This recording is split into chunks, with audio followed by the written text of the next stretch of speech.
तुम वापस चले जाओ। सुमित बोला, अच्छा मजाक है, पहले तो जबरदस्ती अपनी मर्जी से इस रिश्ते में बांधने की कोशिश करती हो और फिर कहती हो कि छोड़ दो।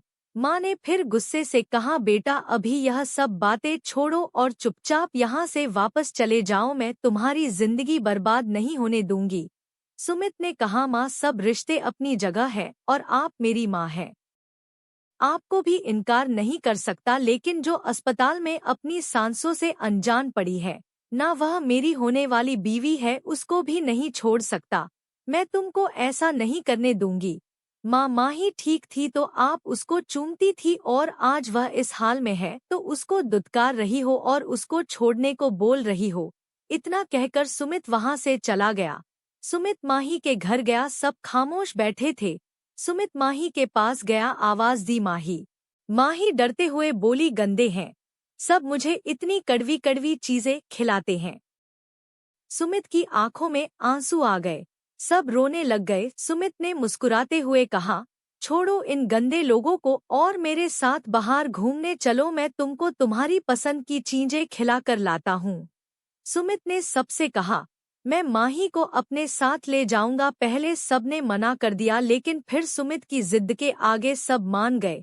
सुमित माही को अपने साथ ले गया जहां वह काम करता था। वहां डॉक्टर से मशवरा किया, चेकअप करवाया। माही को हर दिन एक इंजेक्शन लगता था। एक दिन माही सो रही थी और लग ही नहीं रहा था कि माही पागल हो चुकी है, ऐसा लग रहा था कि अभी उठेगी और आवाज देगी। सुमित पास जाकर बैठ गया, माही के सर पर हाथ रखा और माथा चूमा, माही ठीक हो जाओगी तुम। माही की आंख खुल गई, उठते ही कहने लगी, तुम कहाँ चले जाते हो? मुझे इतना डर लगता है, वह अंकल है ना, वह सफेद कपड़ों वाले, उन्होंने मुझे इतनी जोर से इंजेक्शन लगाया था। सुमित ने कहा, जाओ पागल, छोटे से इंजेक्शन से डर गई तुम। माही ने मुंह बनाते हुए कहा, अच्छा अच्छा तो तुम लगवाना, अब की बार जब वह आएंगे तो तुम लगवाना। सुमित ने मुस्कुराते हुए कहा, ठीक है मैं लगवा लूंगा, चलो अब खाना खा लो थोड़ा सा।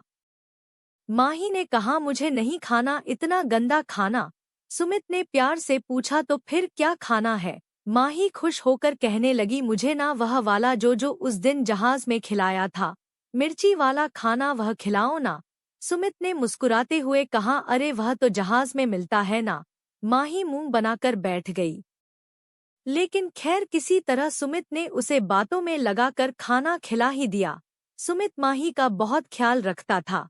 सब समझते थे कि सुमित एक दिन माही को छोड़ देगा, लेकिन सुमित माही को खुद खाना खिलाता, उसके बाल बनाता, उसको संवारता था, उसको कभी तन्हा नहीं छोड़ता, उसके सर में खुद तेल लगाता था। एक दिन सुमित ऑफिस से हॉस्पिटल आया तो माही रो रही थी, नर्स इंजेक्शन लगा रही थी। उसने पूछा, अरे क्या हुआ मेरी माही को? माही ने मुंह पर हाथ रखते हुए कहा, तुम भी गंदे हो, मुझे नहीं करनी तुमसे बात। सुमित ने कहा, अरे हुआ क्या है? माही ने रोते हुए कहा, मुझे दर्द होता है, मुझसे नहीं लगवाया जाता इंजेक्शन। सुमित ने कहा, अरे बस इतनी सी बात। सुमित ने एक खाली सिरिंज ली और अपने बाजू पर लगा दी। सुमित मुस्कुराते हुए कहने लगा, यह देखो कोई दर्द हुआ मुझे? तुम छोटी सी सुई से डरती हो। माही रोने लगी, नहीं मुझे दर्द होता है। सुमित ने माही को अपने सीने से लगा लिया। सुमित आसमान की तरफ देखकर दिल में कहने लगा, मैं जानता हूँ तुम बहुत तकलीफ में हो, मैं क्या करूँ माही, मैं क्या करूँ, नहीं देख सकता तुमको इस हालत में, मैं बहुत बेबस हूँ। माही को आदत बन चुकी थी। माही सुमित की गोद में सर रखकर सोया करती थी। सुमित की गोद में सर रखे बिना उसे नींद नहीं आती थी। सुमित ऑफिस से लेट हो जाता, वह जागती रहती, बच्चों की तरह जिद करती थी। सुमित थका हुआ होता फिर भी माही के पास बैठ जाता था। माही सुमित की गोद में सर रखती और सो जाती। सुमित माही को घुमाने भी ले जाता था। 4 साल गुजर गए, सब ने हिम्मत छोड़ दी, सब हार गए थे। सुमित बेबस हो गया था और वह माही को नहीं छोड़ सकता था। सब ने कहा, इसे घर वापस भेज दो, माही का यहाँ इलाज करवा देंगे। लेकिन सुमित एक पल भी माही से दूर नहीं रह सकता था। उसने माही का हाथ पकड़ा और चूमते हुए कहने लगा, मेरा जीना मरना अब माही के साथ ही है, ये जैसी भी है मेरी है। एक दिन माही को किसी बात पर गुस्सा था। उसने घर में पड़े सब शीशे के बर्तन तोड़ दिए, बहुत नुकसान किया था। सुमित घर आया, देखा माही के दोनों हाथ जख्मी थे। सुमित ने कहा, ऐसा क्या हो गया तुमको? माही ने रोते हुए कहा, मुझे क्यों लगाते हो इंजेक्शन? मैं कड़वी गोलियां नहीं खा सकती, मुझे नहीं रहना यहाँ। गंदे हैं सब। वह रोने लगी। सुमित उठा, कमरे में जाकर चीख चीख कर रोने लगा, भगवान माफ कर दे, हे भगवान रहम कर, माही को ठीक कर दे भगवान, बस इम्तिहान ना ले अब, हे भगवान मेरा सब्र टूट रहा है। इधर माही की तबीयत खराब होती जा रही है, वह चीख चीख कर रो रही थी, उसका सर दर्द से फटा जा रहा था। सुमित उसे जल्दी से अस्पताल ले गया। डॉक्टर ने टेस्ट किया और कहा ऑपरेशन करना पड़ेगा, उसके दिमाग की नस डैमेज हो गई है। सुमित बिल्कुल अकेला पड़ गया। माही को ऑपरेशन थिएटर ले गए और सुमित बाहर बैठकर माही के साथ गुजरे पलों को याद करने लगा। जब वो आईपीएस ऑफिसर बन गई थी तो वो कितनी खुश थी। सुमित रो रहा था, हे भगवान कोई गुनाह हुआ तो माफ कर दे, माही को ठीक कर दे भगवान। खैर 1 घंटे के ऑपरेशन के बाद डॉक्टर बाहर आए, बहुत खुश थे, सुमित को मुबारकबाद देने लगे। हम हैरान हैं, कोई जादू समझे या कुछ और, उसकी नस पूरी तरह से डैमेज हो चुकी थी लेकिन वह अब बिल्कुल ठीक काम कर रही है। 50% चांस है वह ठीक हो जाएगी। सुमित सारी रात माही के पास बैठा रहा, उसकी आंख लग गई। सुबह जब माही को होश आया उसने देखा सुमित पास बैठा हुआ है।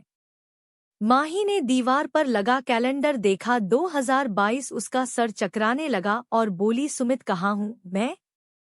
सुमित ने जब माही के मुंह से अपना नाम सुना तो उसकी आंखों से खुशी के आंसू बहने लगे। माही फिर से मेरा नाम लो ना। माही ने कहा, यह कहाँ हूँ मैं सुमित?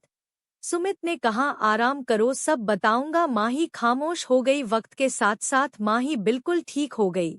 माही ने सुमित का हाथ पकड़ा और रोते हुए कहने लगी, सुमित 4 साल तुमने मुझ पागल का बोझ उठाया, छोड़ जाते मुझे सुमित, यहाँ तो लोग बहुत बुरे हैं और तुमने 4 साल एक पागल को सीने से लगाए रखा। सुमित ने माही के माथे को चूमा और कहने लगा, हमसफर कभी छोड़कर नहीं जाते, कबूल करने के बाद छोड़ जाने वाला हमसफर नहीं सौदेबाज होता है मेरी जान। माही को सीने से लगा लिया। माही को कहने लगा, तुम्हें अच्छे वक्त में अपना बनाकर बुरे वक्त में छोड़ जाता, इतना बेगैरत नहीं हूँ मैं। माही ने आसमान की तरफ देखा और ऊपर वाले का धन्यवाद किया कि उस ईश्वर ने एक साथ निभाने वाला जीवन साथी दिया है।